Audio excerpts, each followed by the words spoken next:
Coba jujur pada dirimu sendiri. Berapa kali kamu bilang, "Ini terakhir"?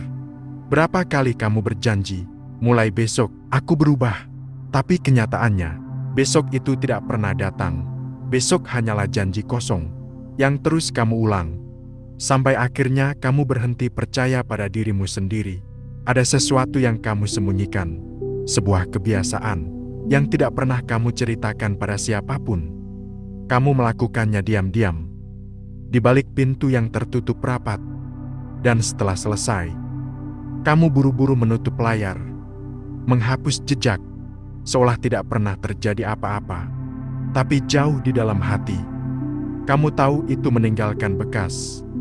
Bekas yang tidak bisa dihapus hanya dengan tombol clear history. Bekas yang menempel di kepalamu, di hatimu, bahkan di cara kamu memandang dirimu sendiri. Di satu sisi, kamu tahu itu salah. Kamu tahu itu merusak. Tapi di sisi lain, kamu tidak bisa berhenti. Seolah ada sesuatu yang menarikmu kembali. Lagi dan lagi. Meski kamu sudah berjanji untuk kabur darinya. Dan setiap kali selesai, apa yang tersisa? Kosong, kotor, dan seolah tidak ada harapan. Kamu menatap cermin, tapi yang kamu lihat hanyalah bayangan diri yang semakin asing. Pernahkah kamu merasa bahwa kamu sedang dikendalikan oleh sesuatu yang bahkan tidak bisa kamu lihat? Bahwa ada rantai halus yang menjeratmu, dan semakin kamu berusaha melepaskannya, semakin erat ia membelitmu. Inilah rahasia gelap yang banyak orang simpan sendirian. Rahasia yang mereka bawa ke kamar, ke mimpi, bahkan ke doa. Rahasia bernama PMO. PMO bukan sekadar kebiasaan kecil. Ia adalah pencuri yang datang diam-diam, tanpa mengetuk pintu, lalu membawa pergi sesuatu yang paling berharga darimu. Diri yang seharusnya kuat, awalnya terlihat tidak berbahaya. Sekali dua kali, kamu berkata, cuma sekali, sekedar untuk melepas stres, sekedar hiburan singkat. Tapi sekali itu berubah menjadi 2 kali. 2 kali berubah menjadi 10 kali. 10 kali berubah menjadi ratusan kali. Dan tanpa sadar, kamu terjebak dalam lingkaran yang sama. Lingkaran itu selalu dimulai dengan rasa ingin. Rasa ingin berubah menjadi dorongan. Dorongan berubah menjadi bisikan. Dan bisikan itu berkata, sekali lagi saja, hanya kali ini. Setelah itu aku berhenti. Tapi kamu tahu bagaimana akhirnya. Setelah itu, kamu tidak berhenti. Kamu jatuh lagi. Dan siklus itu berulang. Lagi dan lagi.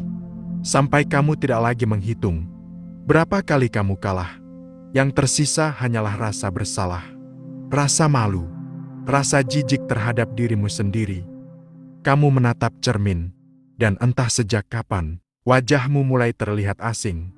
Seolah ada tirai tipis yang memisahkanmu dari dirimu sendiri. PMO bukan hanya mencuri waktumu. Ia mencuri semangatmu. Ia mengikis harga dirimu. Ia membuatmu kehilangan energi untuk hal-hal yang sebenarnya penting. Belajar, bekerja, mengejar mimpi. Perhatikan baik-baik. Setelah melakukannya, apakah kamu benar-benar merasa bahagia? Atau justru hampa, kosong, dingin? Seperti seseorang yang baru saja menjual sesuatu yang tidak ternilai, hanya untuk mendapat kepuasan sesaat.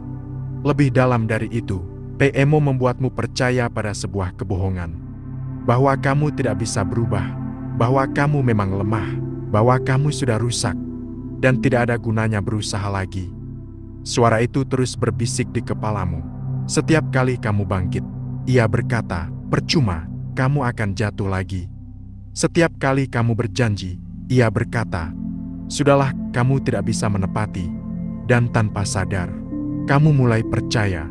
Inilah bahaya terbesar PMO, bukan hanya pada tubuh, bukan hanya pada pikiran, tetapi pada jiwa. Ia merampas keyakinanmu bahwa kamu bisa menjadi versi yang lebih baik. Ia memutuskan hubunganmu dengan rasa percaya diri, dan perlahan ia menenggelamkanmu dalam lumpur keputusasaan yang semakin dalam.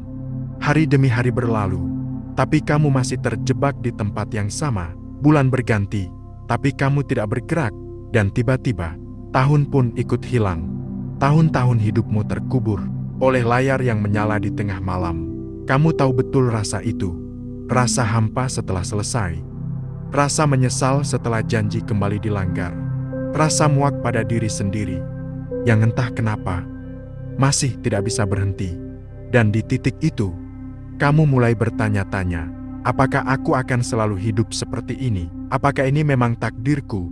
Apakah aku akan mati dengan rantai ini yang masih melilit di leherku? Tapi dengarkan ini baik-baik. Kamu tidak terlahir untuk menjadi budak. Kamu tidak diciptakan untuk terus jatuh di lubang yang sama. Di dalam dirimu, ada sesuatu yang lebih besar daripada dorongan sesaat itu.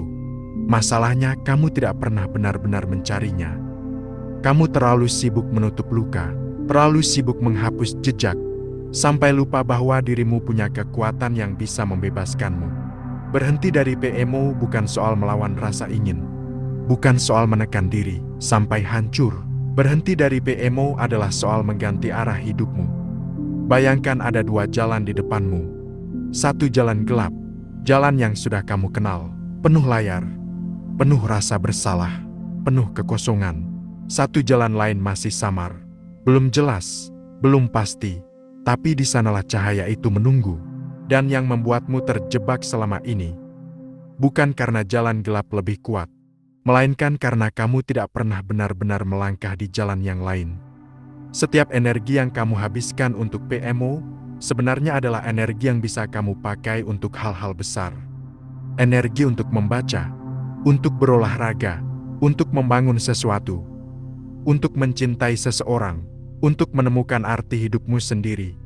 Coba pikirkan, berapa banyak impian yang hilang karena kamu terjebak di layar itu? Berapa banyak waktu berharga yang bisa kamu gunakan untuk mengasah bakat, membangun disiplin, menulis cerita hidupmu sendiri? Berhenti dari PMO bukan sekedar berhenti. Ia adalah tindakan pemberontakan, tindakan menolak untuk terus menjadi boneka, tindakan untuk merebut kembali kendali atas dirimu sendiri. Dan di momen kamu berkata cukup, aku bukan lagi budak, disitulah kekuatan barumu lahir. Kekuatan itu bukan kekuatan otot, bukan kekuatan fisik, melainkan kekuatan yang lebih dalam. Kekuatan jiwa, kekuatan untuk menahan, untuk memilih, untuk mengatakan tidak pada sesuatu yang dulu mengikatmu. Kekuatan terbesar manusia bukanlah kemampuan untuk mengikuti dorongan, melainkan kemampuan untuk menundukkan dorongan. Dan saat kamu bisa menundukkan PMO, kamu akan sadar kalau kamu bisa menaklukkan musuh di dalam dirimu. Tidak ada lagi musuh di luar yang bisa benar-benar mengalahkanmu. Berhenti PMO bukan akhir. Ia hanyalah permulaan.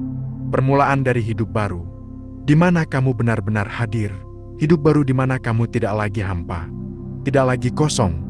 Saat itu terjadi, kamu tidak hanya berhenti dari kebiasaan lama. Kamu menemukan sesuatu yang lebih berharga. Kamu menemukan kembali dirimu sendiri. Kalau kamu suka konten kayak gini, jangan lupa like ya. Komen juga mau konten selanjutnya tentang apa, biar kita bisa belajar bareng. Dukung aku dengan subscribe biar nggak ketinggalan video berikutnya. Terima kasih, dan sampai jumpa. Bye.